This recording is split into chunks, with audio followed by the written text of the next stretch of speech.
मुरली अमृत की धारा है धारा, जो देती दुखों से किनारा। मुरली अमृत की धारा है धारा, जो देती दुखों से किनारा। भूले जीवन में हो जाए शिव बाबा मुरली में समझाए। भूले जीवन में हो जाए शिव बाबा मुरली में समझाए। ओम शांति। आज की तारीख है 4/1/2023 की साकार मुरली। बाबा के महावाक्य है, मीठे बच्चे तुम मोती चुगने वाले हंस हो, तुम्हारी है हंस मंडली, तुम लक्की सितारे हो, क्योंकि स्वयं ज्ञान सूर्य बाप तुम्हें सम्मुख पढ़ा रहे हैं। प्रश्न, बाप ने सभी बच्चों को कौन सी रोशनी दी है जिससे पुरुषार्थ तीव्र हो गया? उत्तर, बाप ने रोशनी दी बच्चे, अब इस ड्रामा के अंत है, तुम्हें नई दुनिया में चला है। ऐसे नहीं, जो मिलना होगा वह मिलेगा। पुरुषार्थ है फर्स्ट, पवित्र बनकर औरों को पवित्र बनाना, यह बहुत बड़ी सेवा है। यह रोशनी आते ही तुम बच्चों का पुरुषार्थ तीव्र हो गया है। गीत, तू प्यार का सागर है। तू प्यार का सागर है, तू प्यार का सागर है, तेरी एक बूंद के प्यासे हम, तेरी एक बूंद के प्यासे हम। ओम शांति। बच्चे जानते हैं कि प्यार का सागर, शांति का सागर, आनंद का सागर, बेहद का बाप सम्मुख बैठ हमको शिक्षा दे रहे हैं। कितने लक्की सितारे हैं जिनको सम्मुख ज्ञान सूर्य बाप पढ़ा रहे हैं। अब जो बगुला मंडली थी वह हंस मंडली बन गई है, मोती चुगने लग गए हैं। यह भाई बहन सब हैं हंस, इनको हंस मंडली भी कहा जाता है।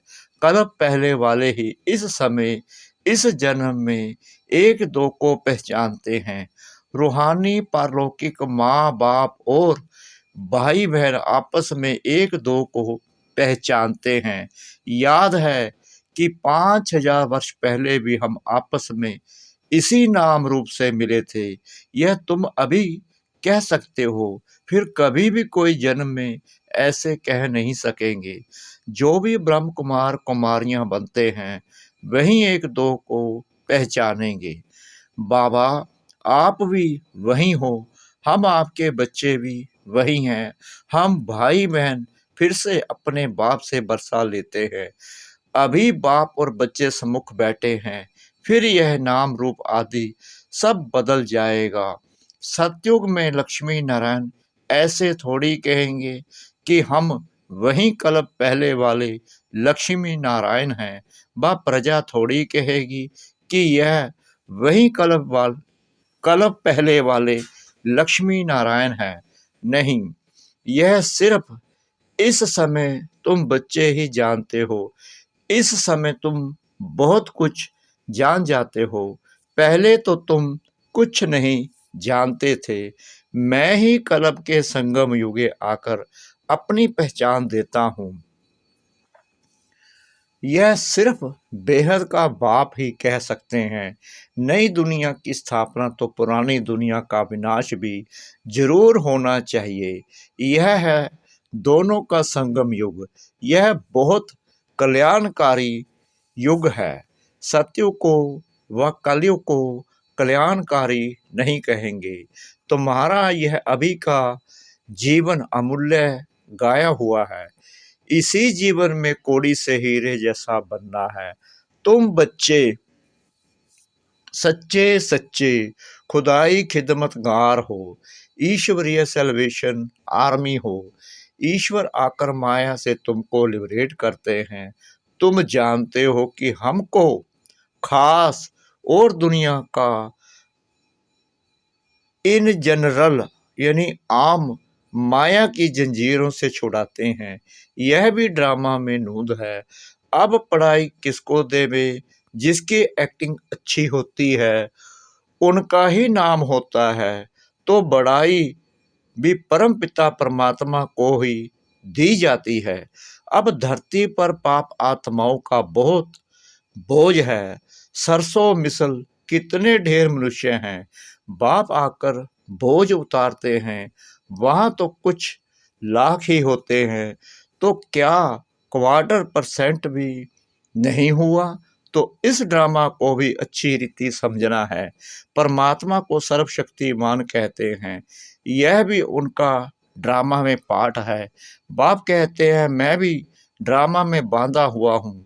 यदा यदा ही धर्मस्य लिखा हुआ है। अब वही धर्म की गलानी भी भारत में बरोबर है।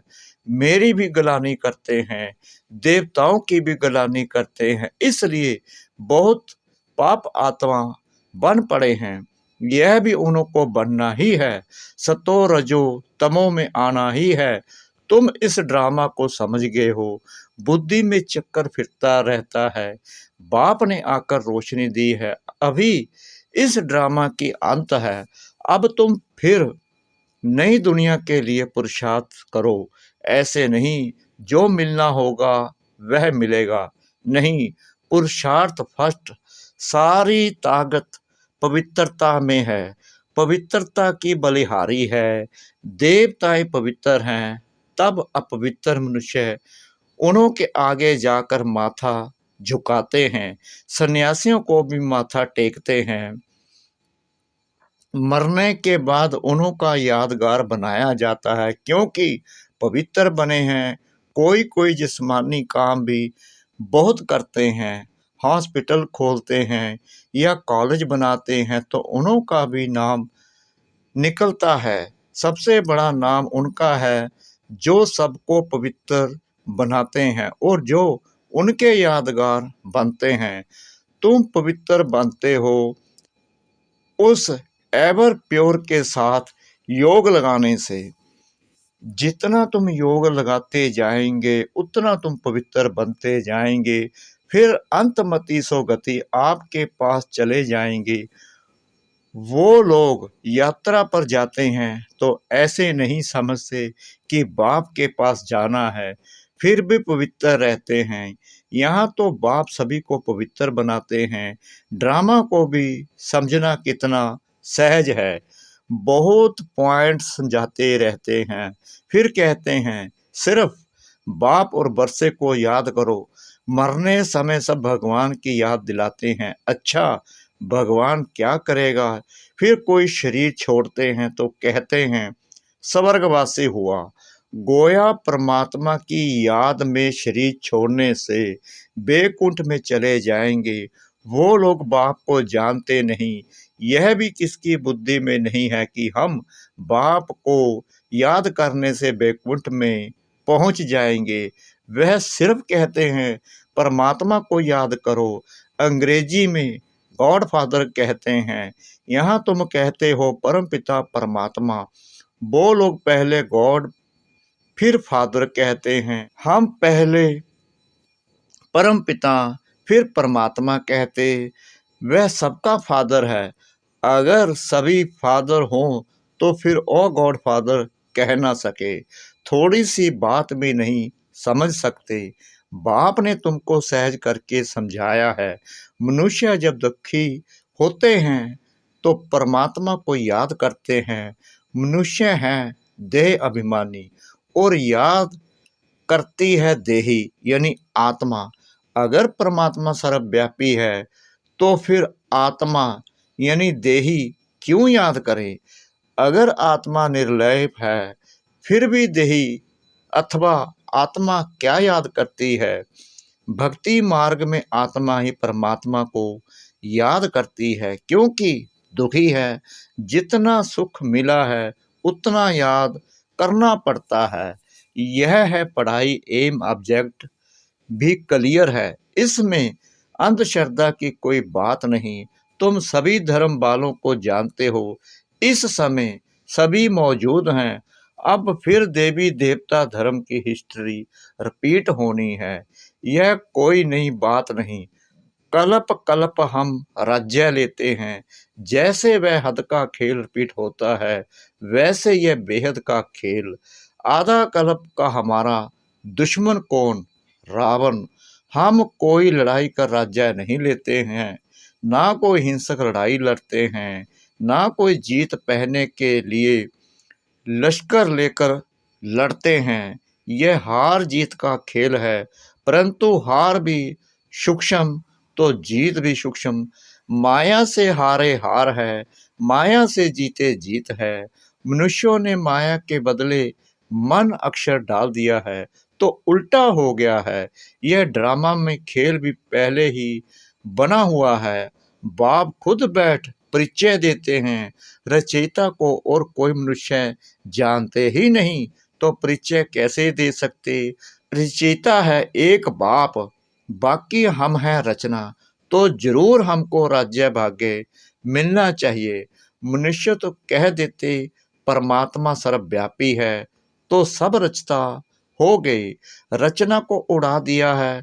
कितने पत्थर बुद्धि दुखी हो गए हैं, सिर्फ अपनी महिमा करते हैं कि हम वैष्णव हैं।